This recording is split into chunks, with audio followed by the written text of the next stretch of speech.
नमस्कार दोस्तों, मैं डॉक्टर मान प्रकाश मीणा हिंदी साहित्य की बीए सेकेंडरी क्लास में आपका स्वागत करता हूं। पिछले काफ़ी दिनों से हम गणानंद पढ़ रहे हैं। आप सभी को पता है कि गणानंद रीतिकाल के रीतिमुक्त काव्यधारा के कवि थे। वो मोहम्मद शाह रंगीले के दरबार में रहते थे। इन्होंने मोहम्मद शाह के दरबार में सुजान नामक एक नर्तकी थी, उसे अत्यधिक प्रेम करते थे और इनके प्रेम को देखकर दरबारी बहुत जलते थे। तो एक दिन किसी दरबारी ने कहा कि साहब आप इनको कहो कि ये गीत गाएं। गणानंद गीत भी गाते थे, तो उन्होंने मना कर दिया कि मैं गीत नहीं गाता। उन्होंने कहा कि ये ऐसे नहीं गीत गाएगा, आप ऐसे कहो कि सुजान को कहो कि वो गीत गाए। तो सुजान ने कहा कि गणानंद कविराज आप गीत गाओ, तो कि मैं एक ही शर्त पे गीत गा सकता हूँ, आप नृत्य करोगे। तो उन्होंने गीत भी गाया और उन्होंने सुजान ने नृत्य भी किया। इससे मोहम्मद शाह रंगीला नाराज़ हो गए शासक की, मेरे कहने पर उन्होंने गीत नहीं गाया और एक नर्तकी के कहने पर गीत गाया, इसलिए उसको दरबार से निकाल दिया। जब वो दरबार से जा रहे थे तो उन्होंने सुजान से कहा कि मैं तुमसे प्रेम करता हूँ, क्या तुम मेरे साथ चलोगी? तो सुजान ने मना कर दिया और इसी प्रकार से उन्होंने वैराग्य धारण कर लिया।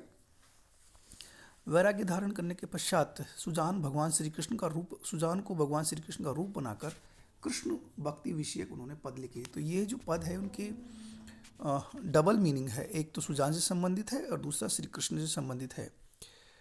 हम इसको ये भी कह सकते हैं कि जिस प्रकार से एक प्रेमी प्रेमिका के लिए तरसता है, उसी प्रकार से एक भक्त भी भगवान श्री कृष्ण के लिए तरसता है। ये पद उसी प्रकार का है। मैं पहले पढ़ के बताऊंगा, उसके पश्चात सप्रसंग व्याख्या करूंगा। जासो प्रीति ताही निठराई सो निपट नेह, कैसे करे जे की जरनी सो जताइए। महानिर्दयी दई कैसे के जीवाऊं जीव, बेदन की बड़वारी कहाँ लो दुराई। दुख को बखान करीबे को रसना के होती, ऐपे कहूँ वाको मुख देखन न पाई। रैन दिन चैन न लेस कहूँ पाए भाग, आपन ही दोष कहाँ दो लगाई। प्रसंग यह पद्यांश हमारी पाठ्य पुस्तक रीतिकाल से लिया गया है, जिसके संपादक डॉक्टर हेतु भारद्वाज है। रीतिमुक्त काव्यधारा के कवि घनानंद सुजान को संबोधित करते हुए कहते हैं, या एक सखी वीरणी नायिका से कह रही है, वीरणी नायिका एक सखी से कह रही है, दोनों में कोई भी अर्थ हो सकता है। जासो प्रीति ताही निठराई सो निपटने, कि मैंने जिससे प्रेम किया है वो अत्यधिक निष्ठुर है और मैंने उससे अत्यधिक प्रेम किया, लेकिन वो मेरे प्रति निष्ठुरता दिखा रहा है। कैसे करे जिए की जर्नी सो जताइए।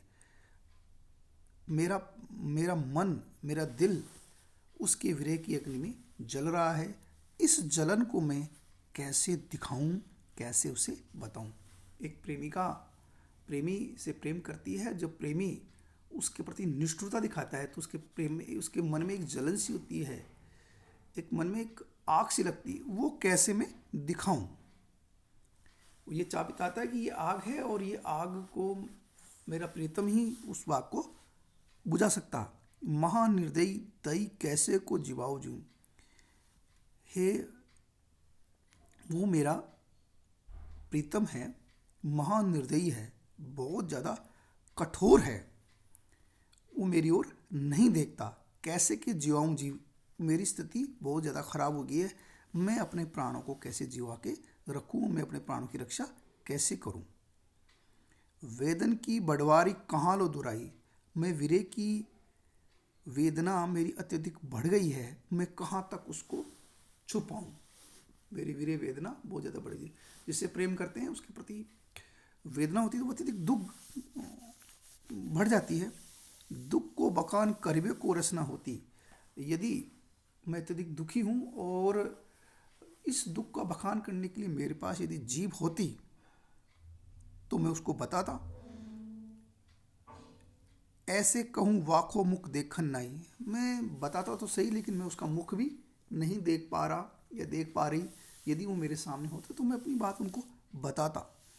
रैन दिन चैन को लेस कहूँ पाए भाग, दिन रात न दिन को चैन है न रात को चैन है, मैं आराम नहीं पाता। आपन ही ऐसे दोष कहाँ धो लायो। ऐसा लगता है दोष मेरा ही है, उसको दोष क्यों लगाऊं, क्योंकि वो तो मुझे छोड़कर चला गया है। उसको दोष देने की जरूरत नहीं, मैं ही दोषी हूँ। इसमें वीरेण नायिका ने अपने प्रियतम को निष्ठुर निर्दयी बताया गया है, क्योंकि वो उससे प्रेम करके कहीं दूर चला गया। इसमें नायिका की व्यवस्था है, मधुर उपालम भी देखने को मिलते हैं। अलंकारों की दृष्टि से इसमें अनुप्रास, आक्षेप, काव्यलिंग, परिकर आदि अलंकारों का प्रयोग हुआ है। परीक्षा की दृष्टि से महत्वपूर्ण है। अगले चैप्टर हम आलम पढ़ेंगे। आपको जो होमवर्क दिया जाता है असाइनमेंट, उसको पूरा किया करो आप।